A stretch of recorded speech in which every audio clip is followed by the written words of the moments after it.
Барлығыңызға қайырлы кеш, қыздар. Бүгін сіздермен таңғы асқа арналған жеңіл десерт түрімен бөлісетін боламын. Жасалу жолы да жеңіл. Видеоны соңына дейін қараңыздар. Сіз де жасап көріңіз, өте дәмді болып шығады. Ең алдымен ыдысымызға бір дана жұмыртқамызды қосып, 3 ас қасық шекерімізді қосамыз. Өзіңіз қалауынша тағы бір қасық қоссаңыз болады. Шекерді қосып, венчиктің көмегімен жақсылап араластырамыз. Үстіне шымшым тұз салдым. Тағы да венчикпен араластырамыз.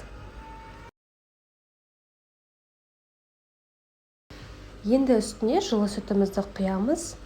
1 шай қасық разрыхлителімізді қосып, венчикпенен жақсылап араластырамыз. Барлығы бірге араласуы керек.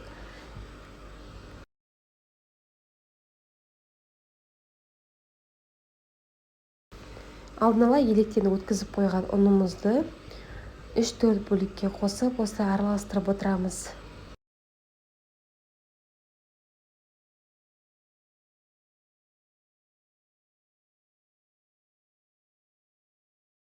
Біздің массамыз дайын болды. Алдын ала табамызды қыздырып қойып, аздап май жағып, дайын болған массамызды үстіне құямыз.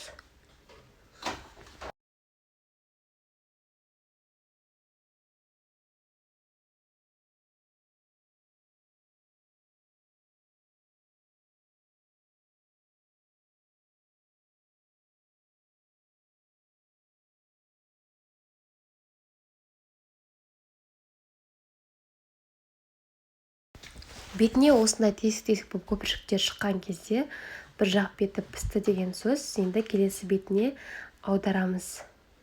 Екінші беті бізде тез піседі.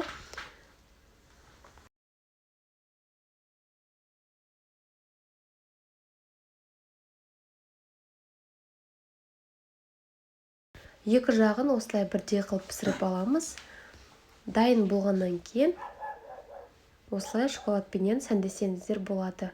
Таңғы асқа жеңіл әрі тез дайын болады. Міндетті түрде жасап көріңіздер.